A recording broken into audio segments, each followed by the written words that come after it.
आशा करता हूं आप सब बहुत अच्छे होंगे। मेरा नाम है सिद्धांत अग्निहोत्री। स्टडी ग्लोस पे आपको बहुत बहुत स्वागत है। मत करो सब्सक्राइब तुम लोग, क्यों ऐसा कर रहे हो मेरे भाई? 3 करोड़ व्यूज है मंथ। आपको पता है 1 महीने में इतने ज्यादा व्यूज हैं, उसके बावजूद जब मैं देखता हूं तो 60% लोग सब्सक्राइब नहीं करते। 1 सेकेंड लगेगा, बटन दबाओ, लाइक करो। इतने सारे वीडियो शानदार लाता हूं। और उसके बाद दोस्तों जो हमारा कोर्स है, इस तरीके के कोर्स 1-1 लाख के मिलते हैं, लेकिन ये सिर्फ मैं 200 रुपए का 200 का लेके आया हूँ। 200 रुपए का कोर्स है ये। सिर्फ 25 कूपन कोड यूज करने से ये problem solving personality development course है। इसमें मैंने सारे टॉपिक्स पे बात की और ये लाइव क्लास होगी, लाइव क्लास। आप समझ रहे हो?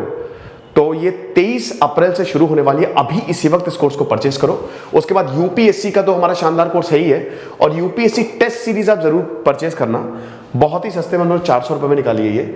14 टेस्ट है, 1400 सवाल है। बहुत ही मतलब हमारी जो टीम है, ठीक है, जिसमें आईएएस पीसीएस उन सब ने मिलकर बनाई है, तो आप जरूर अवेल करिए। तो अब ऐसा है, हम बात करेंगे एस जयशंकर की। देखिए इसमें 2-3 चीजें मैं कवर करूंगा।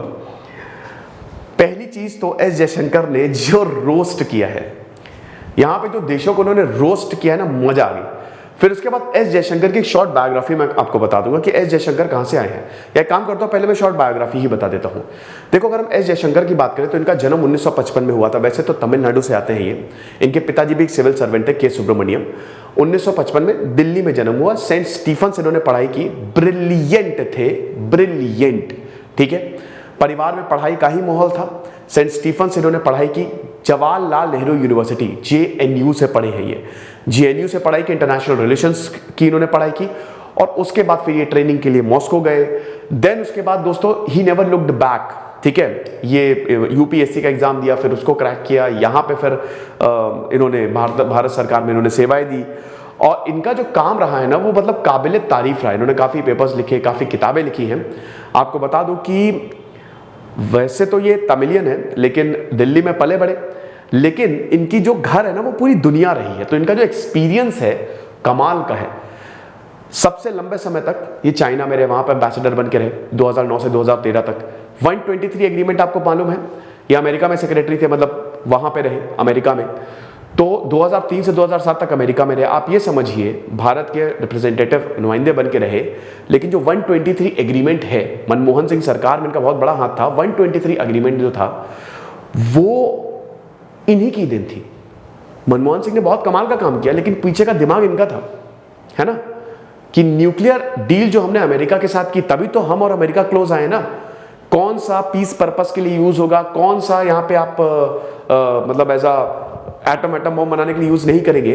अमेरिका जो कि जहां बस उसको न्यूक्लियर, है ना, कि न्यूक्लियर वर्ल्ड बोल दो अमेरिका को, अमेरिका के तन बदन में आग लग जाती है, वो सारी सेना भेज देगा। लेकिन भारत के लिए ऐसा नहीं था।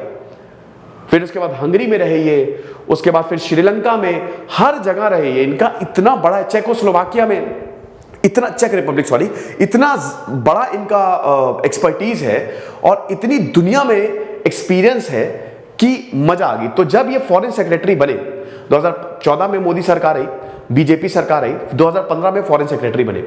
उसके बाद इनका रिटायरमेंट होने वाला था 2018 के करीब।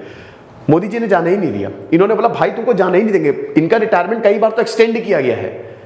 और उसके बाद फिर इनको, जब इनका फाइनली बोला कि भाई अब तो रिटायर होना पड़ेगा लॉ के हिसाब से, रूल्स एंड रेगुलेशंस के हिसाब से, मोदी जी ने बोला ना ना भाई ना ना, तुम वापस आओ। और इनको बनाया फॉरेन मिनिस्टर, जो कि सबसे बेस्ट डिसीजन रहा, क्योंकि अभी तक भारत के one of the finest foreign minister साबित हुए हैं। तो ये बेस्ट डिसीजन था। राज्यसभा से चुन के आई है, ठीक है। हालांकि जब 2019 में जब इनका चुनाव हुआ था डॉक्टर एस जयशंकर का, तब मुश्किल थी, ठीक है। लेकिन उस समय राज्यसभा में आई गेस 2 सीटें खाली थी, तो आसानी से चुन के आ सकते। देखिए होता क्या है ना, कि जो लोग इतने ज्यादा इंटेलिजेंट होते हैं वो पढ़ाई में ही जाते हैं। जैसे Manmohan Singh was a brilliant mind. He was probably one of the finest prime minister India ever had. लेकिन वो, उनको लोग कभी चुन के नहीं भेजेंगे, कभी नहीं चुन के भेजेंगे, क्योंकि वो ग्राउंड वर्क करेंगे नहीं।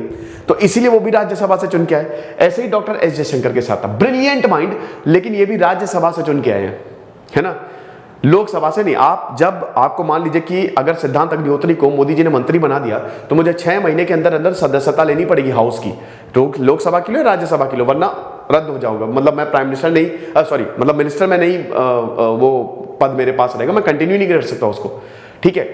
तो अब जो इनका कार्यकाल है वो कमाल का हो रहा है, ठीक है। तो हम शुरुआत करते हैं दोस्तों। पहले तो इन्होंने जबरदस्त इनको रोस्ट किया, एंटनी ब्लिंकन।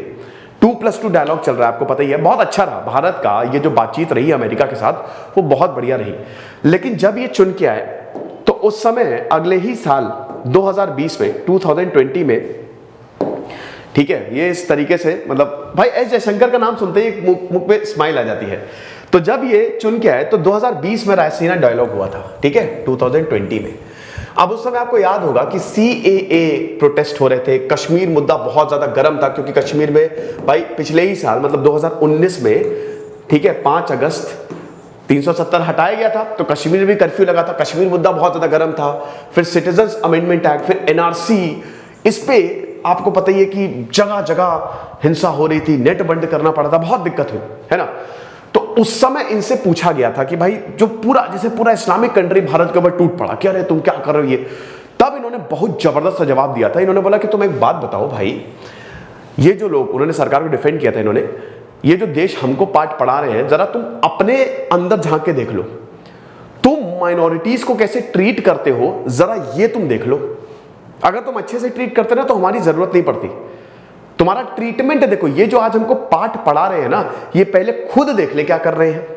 और बहुत ही शांत तरीके से, कुछ लोग होते हैं ना कि इतने बढ़िया तरीके से तमाचा मारते हैं कि आपको महसूस भी नहीं होता, लेकिन फिर जब आप जाओगे ना, यार कुछ तो पढ़ा है, कुछ तो हुआ है यार, बहुत तेजी का।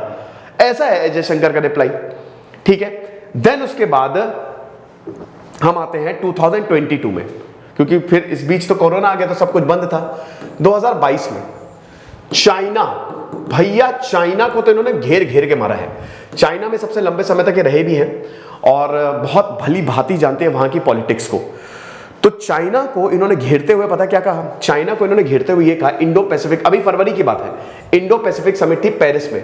इन्होंने बोला, उस समय यूक्रेन वॉर जस्ट स्टार्ट ही हुआ था, कि भाई मतलब स्टार्ट होने वाला था कि ठीक है, यूक्रेन पे तो खतरा है, रशिया तो यूक्रेन पे बहुत दिक्कत करने वाला है, लेकिन तुम एक बात बताओ, चाइना जो दिक्कत कर रहा है उसका क्या। चाइना दिक्कत कर रहा है, डिसइक्विलिब्रियम फैलेगा।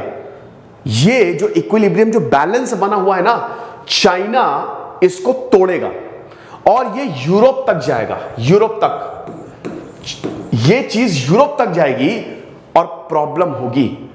साफ साफ बोल दिया, चाइना के नुमाइंदे बैठे हुए थे बगल में, मुंह पे बोल के आ गए कि चाइना, रशिया नहीं, इस दुनिया का सबसे बड़ा खतरा है चीन, तो पहले उनसे निपटो। कोई कुछ नहीं कर पाया। देन उसके बाद अभी जो इन्होंने बोला है, अभी भाई इन्होंने इंडिया और भाई अमेरिका को जो इन्होंने एकदम मुंह तोड़ जवाब दिया है।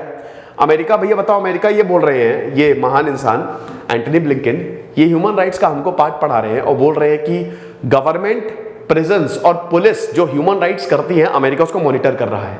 तो इन्होंने भी बोला कि हाँ ठीक है, हम भी मॉनिटर कर रहे हैं। भाई इन्होंने साफ बोला कि देखिए, हर देश का अपना व्यू हो सकता है, लेकिन हमारा भी व्यू पे व्यू होता है। तुम्हारे व्यू पे हमारा क्या व्यू है वो भी सुन लो। तुम भले ही ये बात बोल रहे हो, लेकिन जो हमारी कम्युनिटी के साथ हो रहा है उसका क्या। कल ही एक न्यूज आई, इन्होंने ऐसा बोला, कल ही एक न्यूज आई है कि भारतीय सिखों को न्यूयॉर्क में मारा गया। तो हम भी ह्यूमन राइट्स वायलेशन देख रहे हैं जो अमेरिका कर रहा है। आप इतिहास उठा के देख लीजिए, अमेरिका के लिए, आप चाइना और रशिया को छोड़ दीजिए, रशिया भी नहीं, चाइना को आप छोड़ दीजिए क्योंकि उनकी दुश्मनी है, लेकिन एक इंसान जो आपके साथ है और अमेरिका के लिए ऐसी बातें बोलना और उसके मुंह पे बोलना, सामने बोलना, इसके लिए गट्स चाहिए। क्योंकि इस समय हमारी पांचों उंगलियां घी में है। अमेरिका को मजबूरन हमारा साथ देना पड़ेगा, फॉरेन पॉलिसी की जीत है, ठीक है। देन उसके बाद अभी मंडे को ही जब ये बातचीत हुई कि भाई अमेरिका ने अगेन प्रेशर बनाया और बोला कि भाई देखो आप रशिया को सपोर्ट करो, इनडायरेक्टली उन्होंने यही बोलने कि आप रशिया को सपोर्ट कर रहे हो, यूक्रेन में देखो क्या हो रहा है। तो इन्होंने बोला कि भाई हमने कंडेम तो किया है, हमने बोला तो है कि जो यूक्रेन में हो रहा है वो गलत हो रहा है, हम कभी भी ह्यूमन राइट्स वायलेशंस को नहीं जस्टिफाई करेंगे। लेकिन अगर आप लिस्ट देखो तो आपको पता चल जाएगा हमारी एनर्जी नीड है और हमको जो सिक्योरिटी के लिए करना पड़ेगा वो हम करेंगे। लिस्ट देख लो, तुमको पता चल जाएगा कि जितना हम एक दोपहर में तेल खरीदते हैं ना, जितना हम एक महीने में तेल खरीद रहे हैं ना रशिया से, उतना एक दिन में पूरा यूरोप तेल खरीदता है।